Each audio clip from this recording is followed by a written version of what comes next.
नाशिकचे नांदगाव तालुक्यातील जातेगाव येथे मुलानेच आपल्या वडिलांचा निर्घृण खून केल्याची धक्कादायक घटना उघडकीस आली आहे। या प्रकरणी नांदगाव पोलीस ठाण्यात खुनाचा गुन्हा दाखल करण्यात आला असून आरोपी मुलास ताब्यात घेण्यात आलाय। याबाबत मिळालेली माहिती अशी की विठ्ठल तुकाराम गायकवाड वर्ष 58 राहणार जातेगाव तालुका नांदगाव हे नेहमीप्रमाणे गावाजवळील आपल्या मळ्यातील खोलीत झोपण्यासाठी गेले होते। दिनांक 4 जानेवारी रोजी सुमारे 11:30 वाजेच्या दरम्यान अज्ञात व्यक्तीने त्यांच्यावर प्राणघातक हल्ला केल्याची घटना घडली। दिनांक 5 जानेवारी 2026 रोजी सकाळी सुमारे 7 वाजता नातेवाईक भरत गायकवाड यांचा फोन आल्याने घटनेचा उलगडा झालाय। मळ्यातील खोलीत विठ्ठल गायकवाड यांचा रक्ताच्या थारोळ्यात मृतदेह आढळून आला। त्यांच्या डोक्यावर, तोंडावर व ओठांवर कठीण हत्याराने गंभीर जखमा झाल्या होत्या। घटनेची माहिती मिळताच नांदगाव पोलिसांनी घटनास्थळी धाव घेऊन पंचनामा केलाय।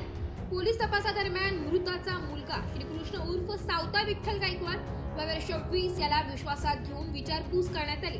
त्यावेळी त्याने जमलेल्या लोकांसमक्ष खुनाची कबुली दिली आहे। वडिलांना दारूचे व्यसन असून त्यांच्याकडून वारंवार शिवीगाळ व मारहाण होत असल्याचं त्यांनी सांगितलंय। तसेच 3 जानेवारी 2026 रोजी शेतात झालेल्या वादातून वडिलांनी जीवे मारण्याचा प्रयत्न केल्याचा आरोपही आरोपीने केला। याच रागातून आणि भीतीपोटी 4 जानेवारी रोजी रात्री वडील झोपेत असताना मळ्यातील खोलीत जाऊन लोखंडी पाईपने डोक्यावर, तोंडावर व ओठांवर वार करून त्यांचा खून केल्याची कबुली आरोपीने दिली आहे। या प्रकरणी नांदगाव पोलीस ठाण्यात CCTNS गुन्हा रजिस्टर नंबर 8/2026 भारतीय न्याय संहिता कलम 103 अंतर्गत खुनाचा गुन्हा दाखल करण्यात आलाय। पुढील तपास नांदगाव पोलीस करीत आहे।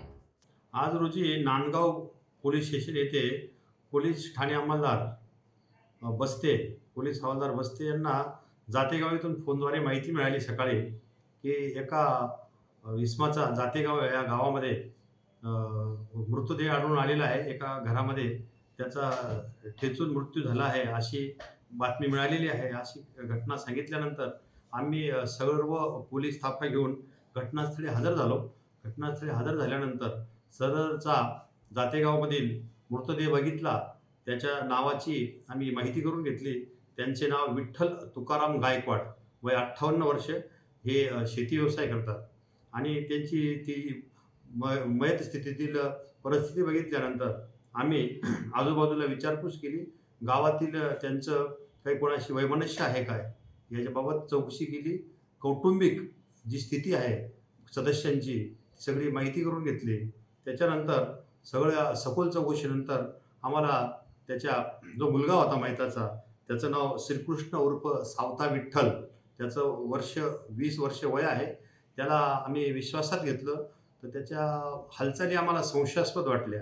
संशयास्पद वाटल्यानंतर आम्ही त्याला सखोल विश्वासात घेतलं, विचारपूस केली आणि त्यांनी गुन्ह्याची कबुली दिली। कबुली देताना त्याने सांगितलं की माझे वडील जे आहेत ते पूर्वीपासून दारूचे व्यसनी आहेत आणि त्या व्यसनाधीनतेमुळे ते आमच्या कुटुंबाला, आईला आणि मला मारहाण, शिवीगाळ करतात।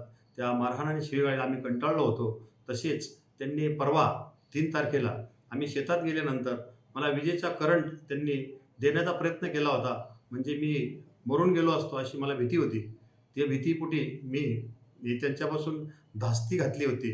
म्हणून आज रविवारी रात्री आम्ही जेव्हा 10 वाजता जेवण केलं सोबत आणि वडील आमच्या गावातील शेजारीच मळ्यात तिथं झोपायला गेले आणि झोपायला गेल्यानंतर मला रात्री 11:30 वाजता मी पुन्हा तिथे मळ्यात गेलो। मळ्यात गेल्यानंतर दरवाजा ढकलून बघितला तर वडील गाढ निद्रेत होते। ती संधी बघून मी जवळच तिथे जो लोखंडी रॉड होता तो घेतला, त्याच्या डोक्यात मारला, तोंडावर मारला आणि त्यांचा खून झाला किंवा त्याचा जीव गेल्याची खात्री झाल्यानंतर मी परत गावातील घरात जाऊन झोपलो अशी हकीकत त्यांनी आम्हाला सांगितली। त्यांनी गुन्ह्याची कबुली दिली आणि ही सगळी जी माहिती आहे आम्ही माननीय वरिष्ठ अधिकारी पोलीस अधीक्षक माननीय श्री बाळासाहेब पाटील, अपर पोलीस अधीक्षक श्री संधू साहेब, तसेच आमचे उपविभागीय पोलीस अधिकारी श्री महाजन साहेब यांना देखील घटनेची माहिती दिली। त्यांच्या मार्गदर्शनाखाली आम्ही घटनेचा तपास करीत आहोत। याबाबत नांदगाव पोलीस स्टेशनला खुनाचा गुन्हा दाखल केला आहे। BNS जे कलम आहे 103 नुसार आम्ही गुन्हा दाखल केलेला असून माननीय वरिष्ठांच्या मार्गदर्शनाखाली तपास करीत आहोत। सदरच्या माहिताचा जो मुलगा आहे श्रीकृष्ण उर्फ सावता विठ्ठल गायकवाड, वय 20 वर्ष, याला ताब्यात घेतलेला आहे आणि पुढील कायदेशीर कारवाई करून आम्ही तपास करीत आहोत। मराठी न्यूज साठी जिल्हा प्रतिनिधी विजय बडोते, नांदगाव.